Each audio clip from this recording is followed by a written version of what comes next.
What we did talk about in my last video, which I'll link to in the description, are the different narrative possibilities in a board game. And we talked about how switching back and forth between reading fiction in big chunks and playing a game is a middle point in the narrative game spectrum that doesn't work for everyone, including myself. One end of that spectrum is to play game books, where you're always in the context of reading a story. The opposite end is to deliver a story in a fully gamified way that doesn't pull you out of the game, but rather gives a sort of emergent narrative. I'm J. Allen Riker, horror writer and solo board game addict, and I've chosen my top emergent narrative campaign games that give me a living world feeling better than a pre-written game can, because it is a living world and that it's still in the process of being created, so my mind feels engaged in creation instead of consumption. That's too long of a title, so I'm sure that this video has a different title. But let's get to the first game on my list, which is the number 4 game on my top emergent campaign games list. Is one that I'm thinking that you have never heard of. It is the best game that is flying the farthest under the radar, and I love it. So you're going to be hearing about it on this channel a lot, because I feel like a lot of people would love it if they knew about it, and I need to get the word out about it. And that is Deep Abandoned. This is a fantastic dungeon crawling game by Brett Nugent. He is a prolific game maker. He also has a YouTube channel where he creates wonderful terrain that I will link to. And this is my favorite game of his so far. I kickstarted his World War II game, The Strays, which takes place in trenches, and where he made this fantastic terrain for it, and then actually had a friend scan it to make STL files. So I will be printing those out. I'm waiting for my brown filament, and I will then probably need at least a week to print out these terrain pieces. But once I do, it will allow me to play The Strays, and it will also allow me to play Forbidden Psalm, The Last War. So I'm really looking forward to getting my hands on that. So like I said, Deep Abandon is the best dungeon crawler that you have never heard of. It is an amazing value. I am going to link to it on DriveThruRPG. I believe it's something like $11 USD. It has like 25 missions like that you select based on what level your highest level character is. It's got a whole bunch of different character types, player types that all feel different, from monster hunters to wizards.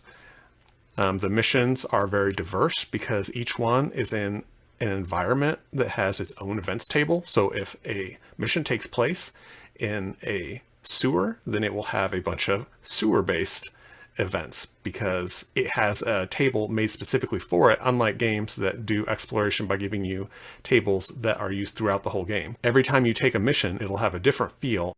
So you have these missions that have randomly generated events, and then they are connected into this emergent narrative by having a town phase in between the dungeons. That's kind of reminiscent of the Warhammer Quest 95 town phase. One cool and unique part about this is that you are not supposed to be taking these missions. You're mercenaries doing something illegal. The age of heroes is over. Like, the heroes are dead, the world is dying. When you go into town, you are limited to either buying kind of regular supplies, or in order to get the good adventuring stuff, you need to go to the black market, where you are likely to be attacked by criminals or chased out of town by law-abiding folk who don't want you digging up and awakening the horrors that live down in these deep abandoned places. The town phase is brief. It's not a drawn out affair, which in this game I enjoy, but it gives a very specific flavor to the adventures that are happening in this unique world, that make it feel different from just a generic dungeon crawler. Not that I think that being a generic dungeon crawler is necessarily a bad thing, but I do think a strength of this game is that it has a distinct kind of dark feel. Like it says here, Deep Abandoned is a cooperative dungeon crawler set in a post-heroic fantasy age. You can see here someone playing with their League of Dungeoneers tiles. So you will take the selection, you'll roll your dice, and you will have all of the actions that are specific to that character type. And you can choose them depending on how well you rolled. So I always find that to be a very fun mechanism. What it does is it makes for very fast, furious combat with fun decisions, tension about whether you will get the action that you need. And it also has exploration of the dungeon. When people talk about going back to old school dungeon crawlers, I think that they kind of forget how fiddly and like more complex than necessary some of them were. Not all of them, but some of them. And I think that what people are really missing is that exploration feel. We have a bunch of games that are perfectly balanced because we get the dungeon straight out of the gate, but you're not really crawling a dungeon then. The crawling is going through the dark with your torch, finding room after room, not knowing what's going to pop up in it, yeah, but also not knowing, is it going to be a dead end? What's the room going to look like?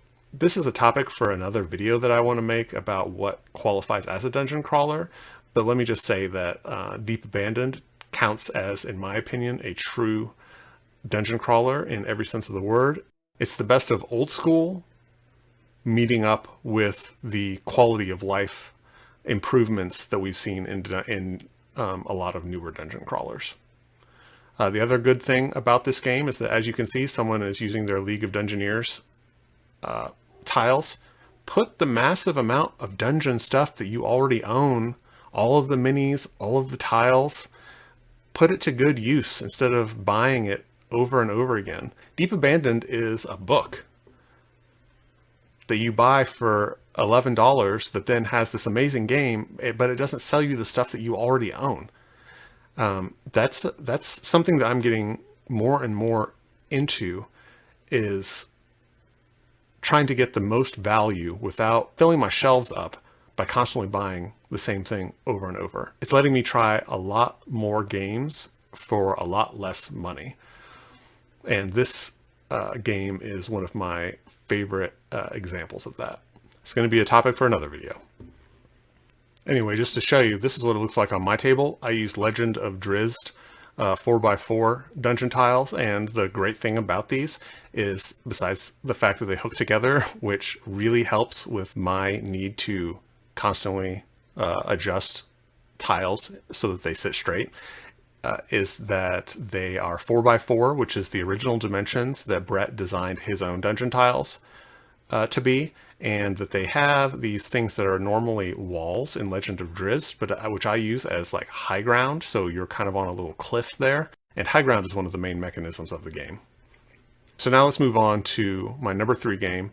It is something that I think is probably a lifestyle game.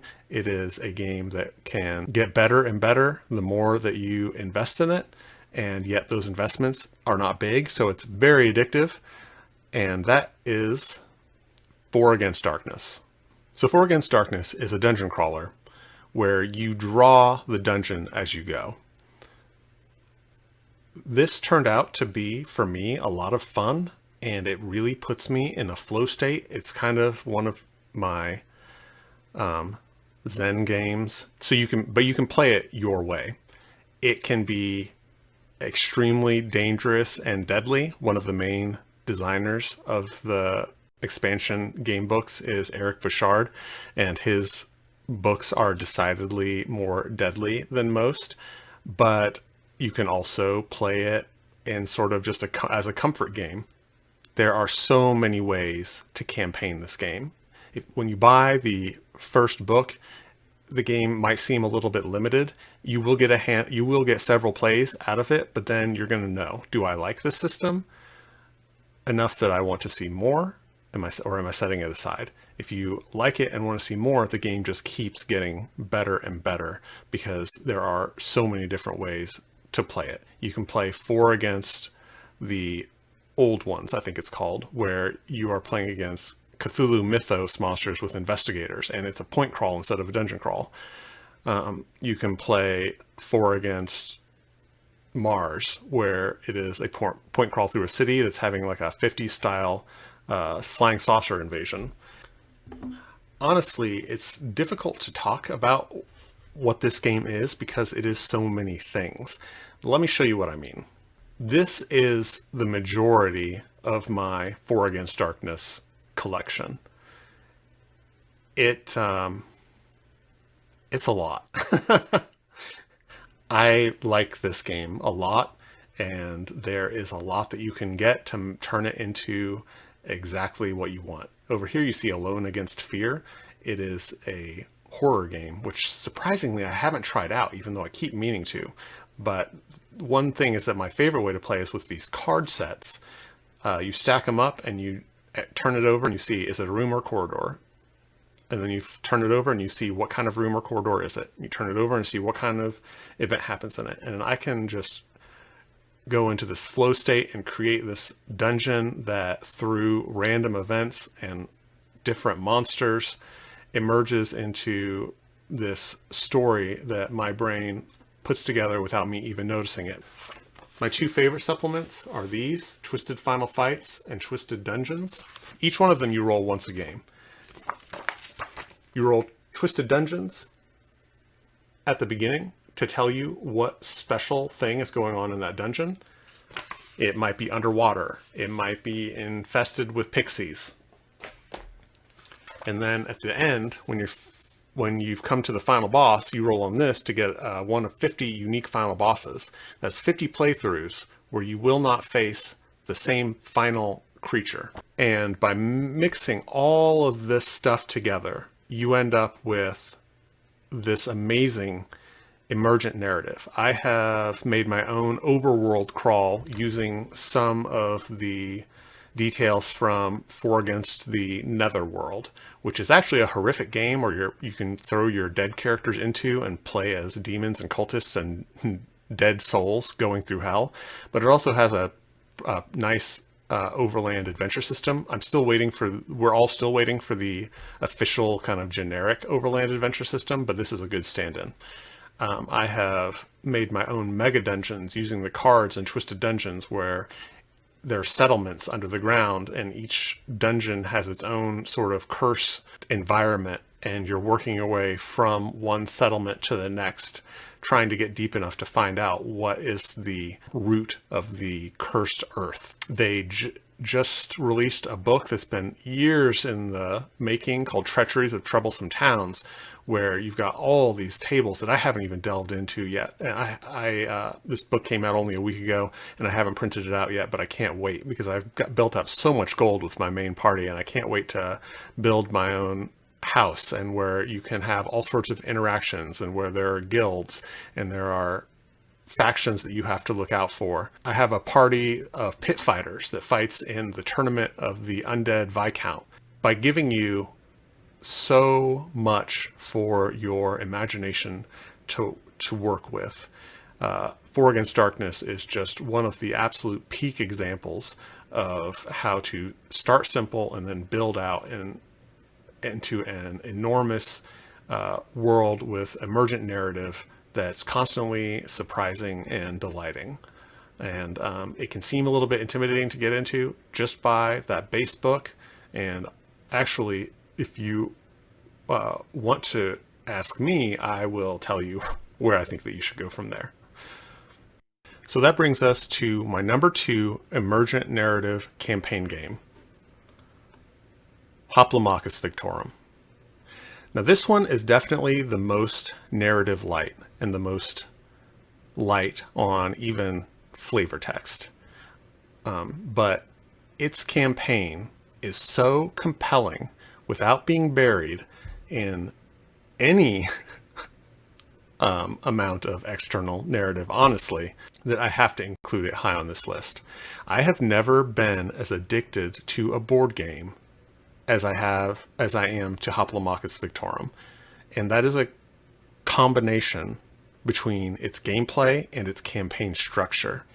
And I have seen some negative reviews from people who I feel like did not understand what the campaign structure brings to this game.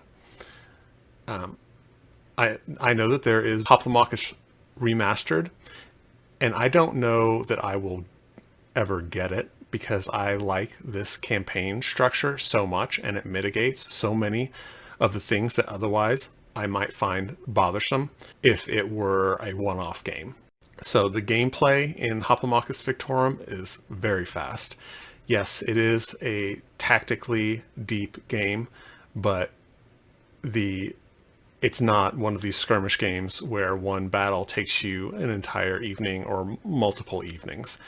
The gameplay is very fast. It has small stadiums. Each one plays quickly, and they each have special features that are mixed in through both the stadium rules and event cards that impose new rules, so that every play, even though during a campaign you'll be playing many bouts, they will each feel different and like a new puzzle to be solved. The campaign has you moving to capitalize on different events. You get to choose. You will be able to see face up the next bloodshed event, which is a deadly fight in the arena, versus a sporting event, which will either be a sparring event, a king of the hill, or a capture the flag event. And these won't be deadly, so your troops will not die, even if they are taken out during the game. I guess they're knocked unconscious and they come back with full health for the next mission. So as you move between areas on the overworld map, you'll have the choice between moving to different stadiums that will have sporting events or stadiums that will have bloodshed events, and places that will have like opportunity events where you get to draw opportunity cards. Those are kind of hard to explain, especially because their purpose completely changed in the new Victorum campaign rule set, which is free and downloadable from their site, which is fantastic of Chip Theory games, and it really makes me respect them. And then there are also the capitals, and in the capital you'll face off against the Primus, which is an actual, also a playable hero. You have a hero that you play, and then you recruit warriors to fight alongside yourself. And each land, each nation has a hero, kind of a general, and you'll face off against them on your quest to fighting Scion, which are different horrible monsters and warriors that are threatening to destroy the world. I mentioned that besides the gameplay of the fights, it's the campaign that draws me to this game, and that makes it so addictive, so that when I get it on my table, I just want to play one battle after another, and it's hard to step away from it in a way that is kind of uncommon for me when playing board games. Besides the variety of the campaign and the way that it has you feeling like you're building your character up, it also mitigates the randomness. In the new Victorum rules, they do give you some dice mitigation, which is the first dice mitigation that's been available in this game, by letting you spend opportunity cards to reroll dice. You don't have a lot of these opportunities, but if one is really important, then you can use this and it makes the game feel less punishing. But the biggest thing is that by fitting this into a campaign, it allows the chaos to even out, because while you might lose a battle, it doesn't spoil your entire game. It gives you the thrill of not knowing whether or not it's going to work just because the odds say that it will work, and it gives you the feeling that you need to make sure that you have backup plans, which some people who have reviewed this game seem to not make appropriate backup plans for what they're trying to do, and it's definitely not always possible. You can absolutely get a string of bad luck that is going to ruin any battle. But over the course of the campaign, those losses are going to make the Scion that you face at the end more difficult, but that is expected in the balance of the game itself. You are expected to lose occasionally. I think that this makes a big impact on how you take a loss. It's not the end of the game. If a game is super swingy and you're really crunching your brain like this, if this was fully deterministic, if it didn't have the dice rolls, this would be could be a chess game. It's really deterministic right up until you roll the dice to see how much damage you did. They could make it so that you did a defined amount of damage, and there would be no randomness in this game. But I think that a lot of the thrill would be gone. But of course, it can be infuriating when you're playing perfectly that you can lose a game based on a string of bad dice rolls. But if you view it as just one chapter in a story, then it makes all the difference. If you want us to know of another game that I have never played, but which I have heard the campaign mode that got added later on did the same thing and really changed how people viewed the game, that game is Hostage Negotiator. So if you've ever played Hostage Negotiator, which I haven't, but I do have season 2 of Final Girl. If you've played Hostage Negotiator or Final Girl, which is just a reskin of the system with some added spatial movement on a board, I enjoy Final Girl quite a bit.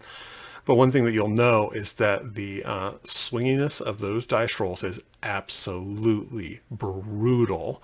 And if you don't like losing, which some board gamers do, I can't say that I like losing, but if you don't like losing, then Hostage Negotiator might not be any fun for you. But what they did was they added in a career mode, and that made where each hostage negotiation situation is just one day on the job for a hostage negotiator, and at the end you see how everything shakes out.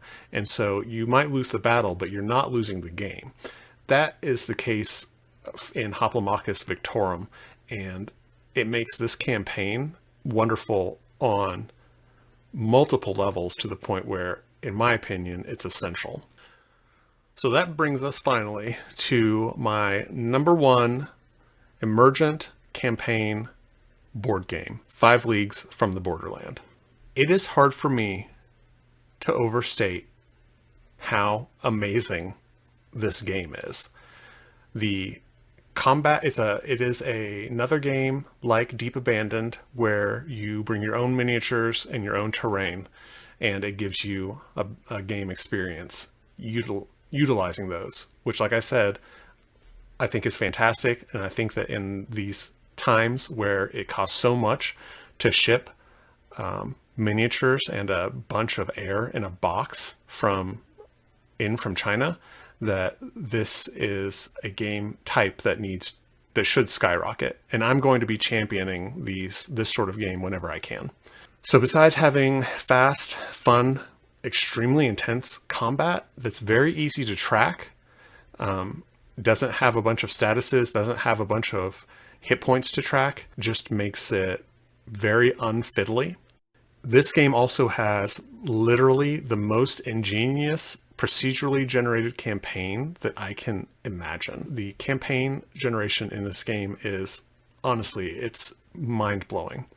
So at the game start, you set up your warband. You choose from different races and classes, and one of the wonderful things about that is that they are not given really detailed descriptions for the most part, so that you can use the miniatures that you have, and you can also make the world look like you want. If you want it to look like more of a clean fantasy world, then you can. If you want it to look grungy and dirty, then you could use your Dark Souls minis, and it lets you use your imagination too, which I think is really great for grounding you in this emergent campaign, since it does not have a narrative book. You also, at the start of the game, after setting up your war game, you choose which enemy factions will be causing trouble in the area that you are operating in. You roll for towns that will populate the area. They are filled with people, trying to survive this hostile land. You roll up how big they are and kind of what their offerings are. Are these trading posts? Are these seasonal camps? Are these military outposts? Then once you've done this, you've got this map that has some city points in it, and you have a bunch of unexplored areas. At the beginning, you will place some hidden locations and some rumors of enemy camps. And then you just start going out and doing missions of your choosing as they come up. You'll find new sites. You will gossip with townfolk and get new rumors of monster dens. In the preparation phase, it has town interactions. upkeep, settle, and allows you to train your fighters. But you also get to check to see if you hear from friends. You have friends in this game. They have backstories. They will come and they will help you on quests if you need them to, and they will also ask you for your help. Then you will go out on an adventure. If you are needing something kind of easy because some of your band has been injured, then you will ride patrol. But you might go and explore a location. You might have picked up a contract, and you will have to try to carry it out within the time limit. You can go out and you can make progress on your quests that you've gotten. You can only have one quest at a time. The adventures are, you also roll up to see what sort of adventure you're finding. You might infiltrate an enemy camp, or even harder, an enemy base, hideout. You might take a delve into a multi-level dungeon. You might hunt a huge aberration into its lair. When you take a contract, it might be to chase off a group. It might be to locate an item, to deliver goods, to retrieve items, to rescue someone or escort someone, to slay a beast. When you travel between points, you'll have encounters with dozens of different people, each having then one of dozens of dispositions that you'll roll up. So the variety is almost endless. You might have your camp invaded by enemies the same way that you've been invading enemy camps. There are hundreds of these enemies split into, I can't remember how many factions, 5 to 8 factions. They have an escalating difficulty. And then there's also a group of singular aberrations that aren't a faction, but are just these monstrosities living in lairs out in the countryside. I'm telling you all this because I want to give you an idea of the scope of what you create every round. If all you want is to run skirmishes, you would play a different game. And there are a lot of great games where you need to do a minimal amount of reading of narrative before getting down to just having a battle. But if you want to feel, and I like a number of those games, certainly. That's not a disparaging remark on my part. But if you want to feel like you are gaming, like you are playing games in a living, breathing world where what you do matters to the world around you, where you've taken on a territory to protect and to make better, to improve, then this is the game for you. Contracts that you take will expire if you don't attend to them. If you get too injured, or if you start paying attention to other adventures that you're going on, they'll go away. The opportunities will go away. The item will have been stolen by the enemy. The prisoner will have been executed. The enemy factions wax and wane in strength as you fight against them, hopefully waning more than waxing. It is amazing that within the pages of this book, which is a substantial chunk of a book. I mean, it's 220 pages about that. It contains the ability to make an entire world. That is so impressive to me. What Ivan Sorensen has created here through a lot of iteration. He has a whole series of games with 5 in the title. So like there's 5, this is 5 leagues. There's 5 parsecs from home. There's 5 men from Kursk. There are a number of like World War II war games. What he has developed, like that is kind of expressed here in its fullest form yet, is nothing short of astounding. And to me, it's so much more satisfying than playing through a planned out campaign where I know that whatever is supposed to happen is going to happen regardless of what I do, and where my gameplay is being interrupted. Now, here's the thing. Each skirmish is probably shorter than the campaign around it, or at least it's the same length. I found that it's pretty balanced, that you're going to be doing 45 minutes of fighting and 45 minutes of or half an hour to 45 minutes of campaign gaming. It's gotta be something that you're enjoying, and I am enjoying it a lot. it just feels so organic. And looking at my last photos, I'll show you some photos of what my games look like. The majority of the encounters happen outdoors, and you can see what my setup is right here. I 3D printed almost all this. I do use some different, like, I don't know, I think these are aquarium trees. They're unflocked because I don't want flocking on stuff. And you see that I play on the grid so that I don't measure things. I play it like a board game. So, you know, don't let these games intimidate you by the fact that you might have to break out a measuring tape, because you don't if you work hard enough to avoid it. Here's another one where my heroes are fighting a bunch of spiders, and unfortunately the spiders have congregated around the treasure, the whatever the goal was for this, the item that we're hunting for some client. You can see that I've set up high ground, accessible by ladders for archers to fire from. It's so much fun, like, setting up these games, and this doesn't take long. The dungeons take too long, but scenarios like this, they're very fast to set up, and they're very immersive. And I can use this terrain over and over, so many different rule sets, that I think that it makes for a really good investment. So yeah, 5 leagues from the Borderlands.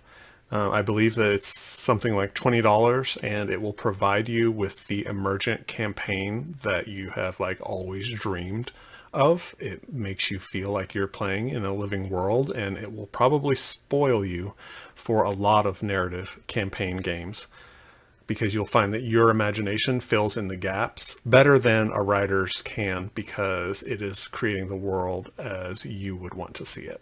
If you're still here, thanks for sticking with me. I think that this is a pretty long video. I'm actually feeling kind of tired from talking so much, so we'll see how much I can edit it down. I'd like to know, do you have any favorite campaign games that have kind of these loose emergent structures? And how would you classify them? How do you compare the experience of playing them against tightly structured campaign games? What is your preference? Let me know in the comments, and have a great day, and keep playing solo.